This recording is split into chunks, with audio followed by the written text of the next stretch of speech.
Сега е време за гости.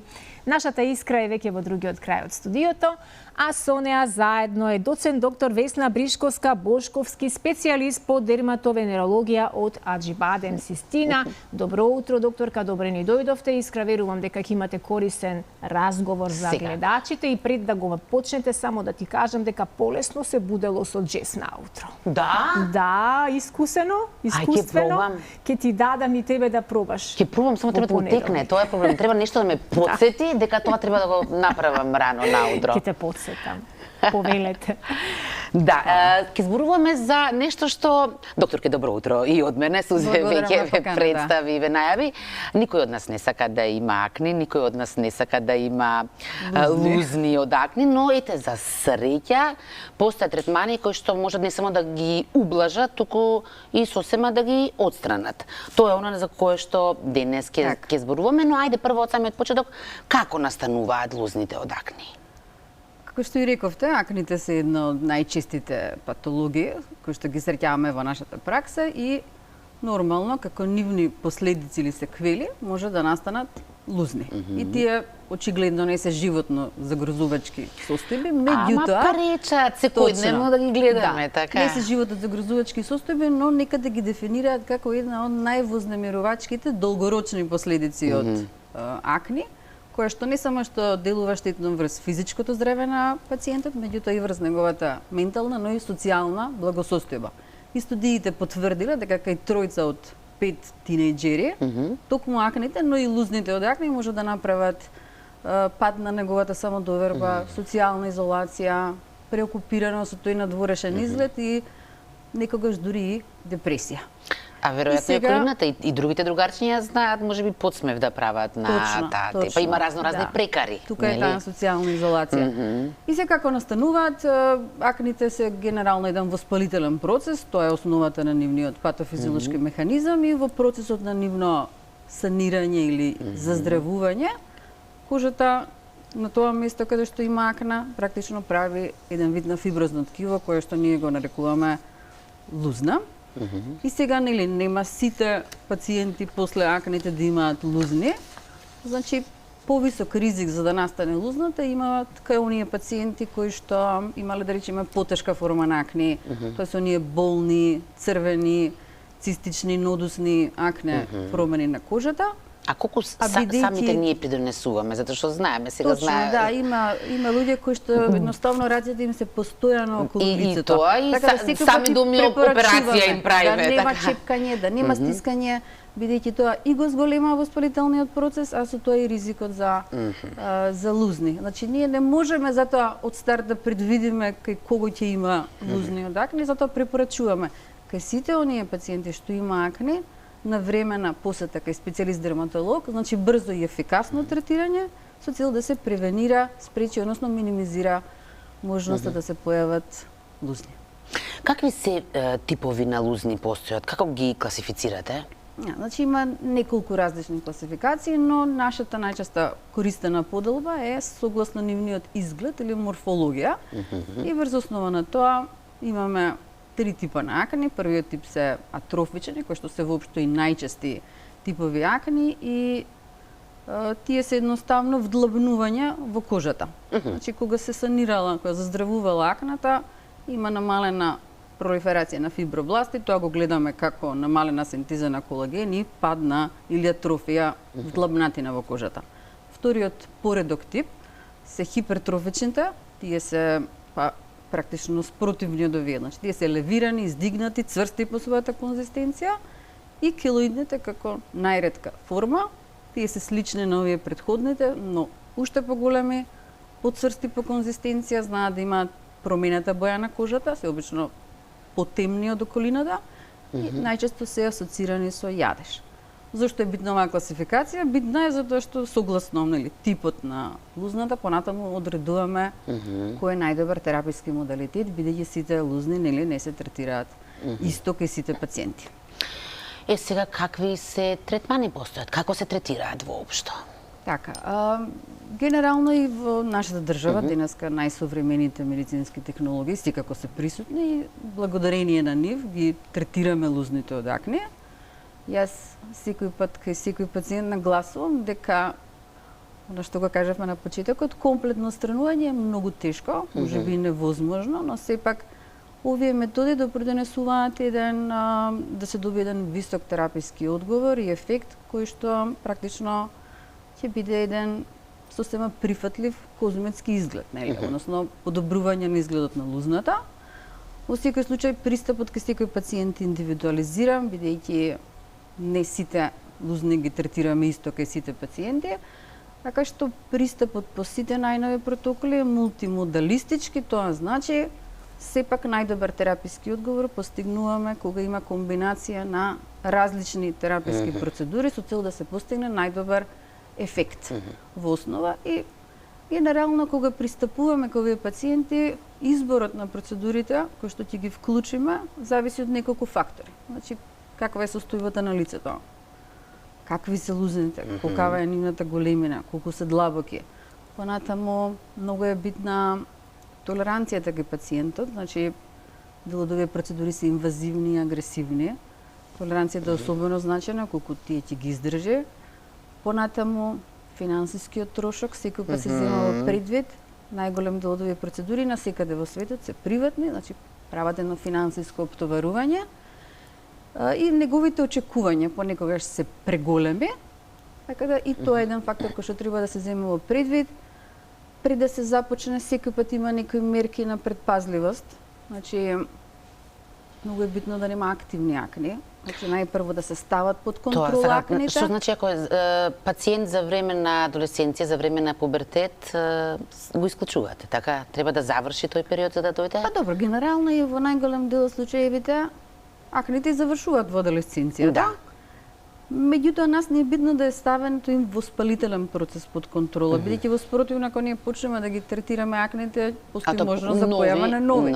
Така да и нови акни, нови прво узни. се решаваат акните. Кога ќе се решат акните, во тој случај и можноста за појава на узни е многу мала. Ние го решаваме процесот како сосема нова медицинска состојба, откако ќе се стави под контрола првобитното заболување.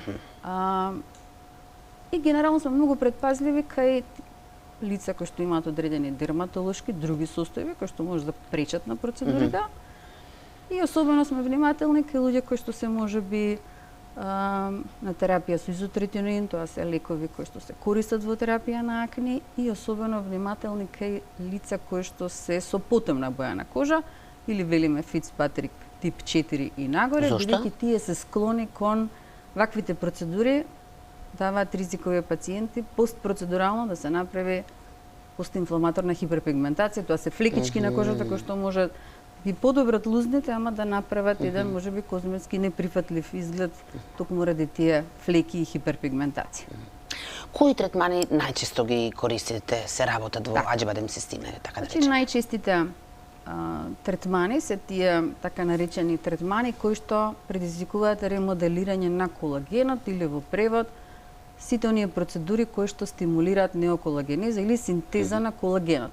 Спомнавме и претходно, атрофичните лузни се тие кои што настануваат како резултат на намалена пролиферација на фибробластите и е потребна кај нив засилена синтеза на колаген. Тие се вдлабнатини, треба да се елевираат, да бидат во ниво на околната кожа. Такви процедура има неколку и најчесто користени се, да речеме, оние традиционални аблативни, ласерски обновувања на кожата, па нивните алтернативи на помалку агресивните, тоа се фракционираните аблативни и неаблативни ласерски обновувања. На второ место хемиските пилинзи, микронидлингот и дермабразијата. Ја би се задржала нешто подолго на овие ласерски обновувања на кожата. Зошто? Бидејќи се сметаат за денеска златен стандард во третманот на лузните. Значи, порано повеќе се користеа традиционални аблативни техники, меѓутоа токму поради нивната агресивност и инвазивност и асоцираноста со несакани ефекти, денеска како, да речам, унифицирана техника е токму така наречената фракционација од ресурфација на кожата, која што е најчесто употребувана техника и златен стандард. Зошто? Затоа што и само ти ме кажува, овде имаме фракционирано оштетување на површните слоеви на кожата, односно и епидермот и дермот, значи дел од кожата останува неоштетена. Санацијата кај нив е многу брза, значи имаме заздравување на кожата кое што е многу пократко, во И споредба со веднаш аблативните. видлив ефект, она што пациентите значи, постои еден најмногу период го на бараат. операвување и генерално има еден видлив ефект кој што како максимален се доживува после неколку месеци и обично после неколку кратни третмани. Секој пат кај пациенти кои што ги извршуваат овие третмани даваме совет дека не може да биде еден третман, најчесто се еден, зависно секако и од видот и големината на лузните, но најчесто се најмалку еден до можеби 4-5, дека има период на операвување кој што може да биде меѓу 2 до 7-10 дена, кај некои 14 дена и дека треба истиот да се, рековме, повтори. Тие успешно се прават во нашата болница и и моето искуство е дека се работи за одлична процедура со која што постигнуваме еден висок тераписки одговор. Колку се долгорочни ефектите, трајни? Најчесто ние правиме меѓу 2 до 5 третмани, кој што ќе даде еден убав тераписки ефект во отприлика после 6 месеци. Може би тие процедури да се повторат по некое време? Да се повторуваат можеби еднаш до 2 пати во годината во иднина со цел да се одржи терапискиот ефект. Повторно се зависи од пациентот, од случај до случај. Од случај до случај. Вториот тип на процедури се нешто помалку инвазивни, тоа се хемиските пилензи.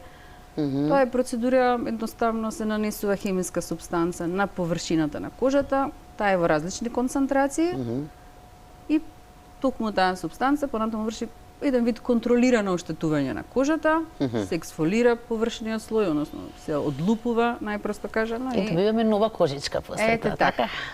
И нормално тој постои како површен длабок и површен среден и длабок, а инаку е добар пример за оние поповршни или средно длабоки лузни од акне. И кај него треба секој пат насочуваме кај пациентот дека оние што се со потемна боја на кожа не би требало чисто да ги прават овие третмани, бидејќи може да настанат флеки. Не спомнав претходно дека ова зимно ладно време е практично идеално за овие третмани, бидејќи тие треба се избегнува сонцето, да се избегнува сончева светлина и воопшто топлина поради можноста за несакани ефекти. Што значи кој си има оваа мака, сега е идеално време да си го реши овој проблем. Да. Понатаму дермабразијата, порано имаше механичка и таа е доста агресивна и инвазивна и денеска како незина помалку инвазивна алтернатива е микродермабразијата. Тоа е една, да речам, машина во која што користиме абразивен кристал кој што се нанесува на кожата во комбинација со вакуум систем кој што вшмукува. Сепак една површна процедура која што нема толку висок тераписки одговор, треба да се повтори неколку пати и можеби само за површни типови на акне лузни и микронидлигон кој што исто така и денеска е идеален, мислам во овие зимски месеци актуелен е во нашата држава последните години. Добар е за површни средно длабоки типови на лузни. Што е практично микронидлингот, обично тоа е во вид на апарат или машина која што е во вид на цилиндер обложена со иглички кои што навлегуваат во самата кожа во различна длабочина. Сета таа траума ја предизвикува токму неоколагенезата или продукција на колагенот кој што е крајната точка што воопшто сакаме да ја постигнеме. Суза, сигурно како женско имаш некој прашање на оваа тема? Имам, да, ве слушам со големо внимание и би сакала да ја прашам доктор Весна, кожата нели е најголем орган на нашето тело, ама по навика некако или можеби немајки секогаш време искра, ние жените најчесто се грижиме за кожата која се гледа овде. До тука, да. До тука, да, лицето и ја Ама после многу години добиваме одговор, така? Токму така. Кога би можела да говори кожата, што би ни кажала доктор Весна? Среќа што не може да говори. Да, кожата памти.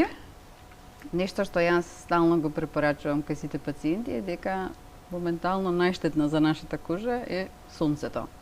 Кожата баш ги памти сите последици на сонцето, Значи тоа фотооштетување, кое што и денеска е актуелно, значи не е само асоцирано со малигни заболувања на кожа, меѓутоа и со тоа фотостарење.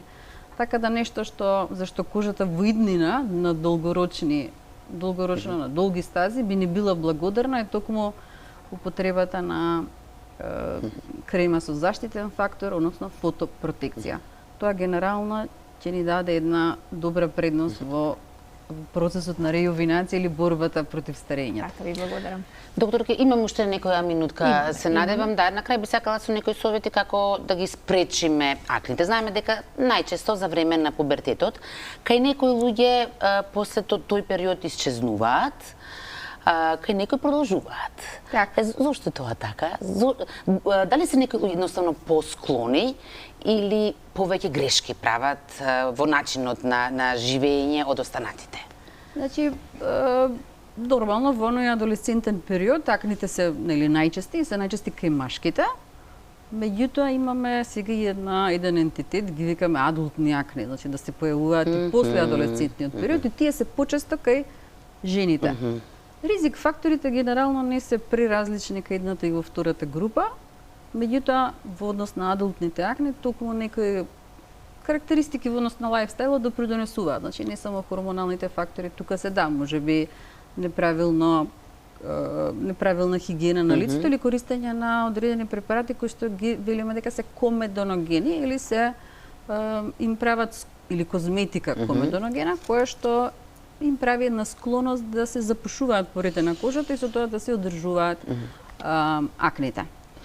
Како да знаеме да го одбереме вистинскиот мејкап, вистинската шминка? Или вистинската козметика. Како? Значи, затоа што јас мноштво секој пат давам многу едноставни совети, никогаш не ги комплицирам. Значи, многу е битно кај оние пациенти кои што имаат акнеична кожа или кожа склона кон акне, секој пат препорачуваме некаква пена или гел која што е означена, значи таа е специјално дизајнирана за таков тип на кожа, која што е означена како oil free, рековме, што не ги запушува порите. И користење секој пат на хидратантна крема која што ги има истите карактеристики. Да дише кожата. Ете така. Што е многу битно и претходно го кажавме, никако чепкање и стискање на акните. Тоа може и рацете да ги по настрана подалеку од лице. Нестручен или некаде одење во институции каде што нестручно се истискуваат, бидејќи тоа и може да ги влоши акните, а ризикот кон создавање на лузни е многу поголем. Јас секој пат препорачувам да се оди на дерматолог. Студиите покажуваат дека мал процент од пациентите со акни одат на дерматолог. Обично се третираат на социјални мрежи, преку дружби, совети од другарки и слично. Значи, треба да се посети дерматолог, тој ќе даде еден ефикасен третман, затоа што сепак целта е да се третираат акните, брзо и ефикасно, да не се предизвикаат токму овие лузни за кои што зборевме до сега. Тоа е тој совет. Многу ви благодарам на вашето гостување, Сузе. Што ни е следно? Така, благодарам и јас. Исто како што на стоматолог не можеме преку Google да се лекуваме, мораме и на дерматолог да отидеме. Ви благодарам уште еднаш на